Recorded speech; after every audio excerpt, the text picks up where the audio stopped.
ما كانتش تعرف إن رحلة بسيطة هتعملها في رمضان للسويس هتكون بداية قصة حب حقيقية مع واحد من أهم الشخصيات في تاريخ مصر.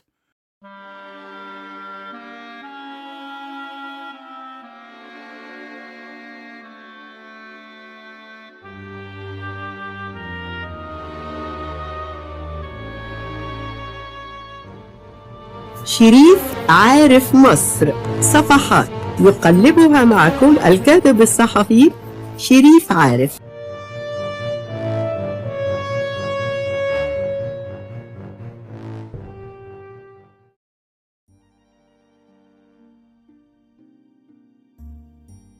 في صيف عام 1948 كانت هناك بنت مصرية صغيرة عندها حوالي 15 سنة.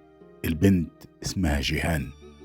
ما كانتش تعرف إن رحلة بسيطة هتعملها في رمضان للسويس هتكون بداية قصة حب حقيقية مع واحد من أهم الشخصيات في تاريخ مصر. الراجل ده هيبقى بعد سنين رئيس الجمهورية. القصة دي بتحكيها جيهان السادات بنفسها، بتقول: في يوم من أيام الصيف ماما قالت لي إن عمتي زوزو عايزاني أقضي معاها شهر رمضان في السويس. بالنسبة لي كانت فرصة كبيرة جدا، مش عشان السفر لكن عشان كمان أشوف بنت عمي عايدة وجوزها حسن عزت. حسن عزت بالنسبة لي وقتها كان بطل. الإنجليز قبضوا عليه أثناء الحرب العالمية الثانية بسبب نشاطه ضدهم. وقتها كنت لسه بنت مراهقة وكان خيالي مليان بقصص البطولة والمقاومة، لكن ما كنتش أعرف إن السويس هتخليني أقابل بطل أكبر منه. في ليلة من ليالي رمضان الساعة كانت تقريبا 2 الفجر، كنت في مطبخ عمتي بنحضر السحور، وفجأة دخل حسن عزت بعد ما رجع من القاهرة وقال لي: عندنا ضيف في البيت، ضيف مهم جدا ولازم نكرمه. فضولي اشتغل فورا، سألته مين. الاسم اللي قاله خلاني أتجمد مكاني. قال ببساطة: أنور السادات. في اللحظة دي المانجو اللي كنت ماسكاها في ايدي وقعت على الأرض واتنصرت بشكل غريب. قلت لنفسي: مستحيل، أكيد حسن بيهزر، لأن أنور السادات وقتها كان مالك جرايد. في الوقت ده كان السادات متهم في قضية اغتيال أمين عثمان، وأمين عثمان ده كان وزير المالية وكان معروف بقربه الشديد من الإنجليز، لدرجة إنه قال مرة إن العلاقة بين مصر وبريطانيا زي الجواز الكاثوليكي، يعني علاقة أبدية.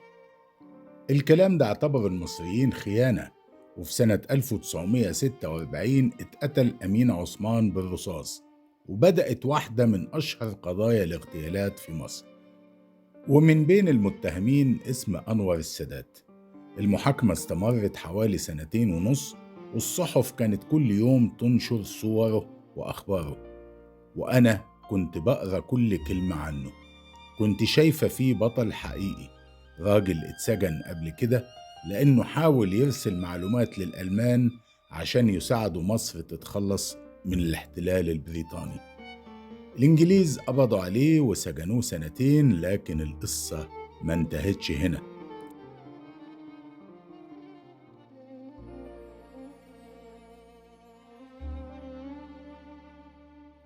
السادات هرب من السجن مرتين وعاش فترة طويلة متخفي. ربى دقنه وغير اسمه إلى الحاج محمد.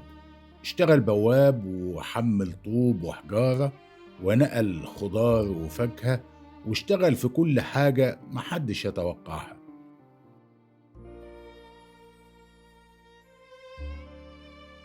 أحيانا كان بيعيش على طبق شوربة عدس في اليوم، لكن مع كل ده ما استسلمش. كل ما اسمع القصص دي من حسن عزت إعجابي بالسادات كان بيكبر. ولما قرب يوم الحكم في القضية كنت قلقانة جدا، لأن الحكم ممكن يكون إعدام، وفي يوم النطق بالحكم ما قدرتش استنى لحد يجيب لي الجورنال.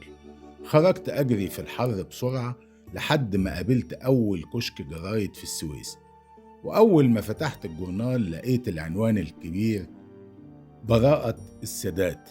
وفي اللحظة دي حسيت بفرحة كبيرة جدا وكأني في حلم. رجعت البيت بسرعة وما كنتش أعرف إن القدر مخبيلي مفاجأة أكبر. في نفس الليلة كنت خارجة من المطبخ وفجأة لقيت راجل قاعد في الصالة. في هدوء شديد بصيت عليه، كان شكله مألوف جدا زي الصور اللي شفتها في الجرايد. معقول هو نفسه أنور السادات؟ اتقابلت عيوننا للحظة. كان شكله مرهق لكن فيه قوة ووقار غريبين.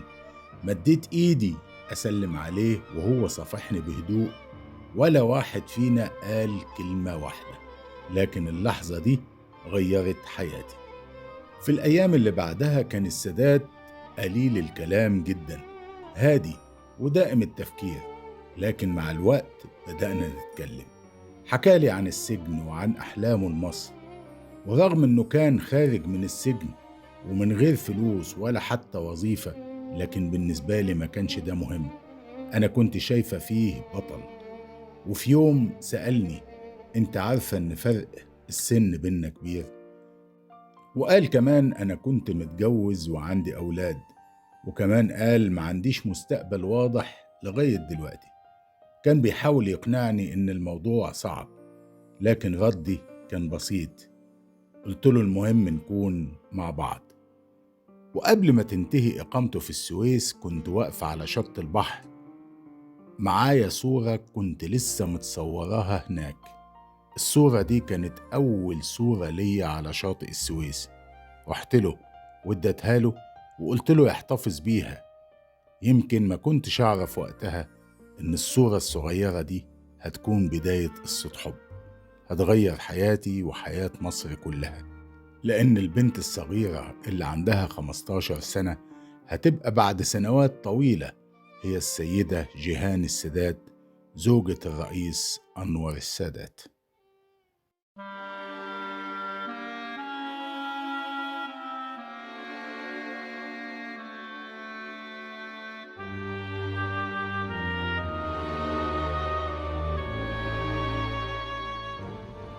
شريف عارف مصر، صفحات يقلبها معكم الكاتب الصحفي شريف عارف.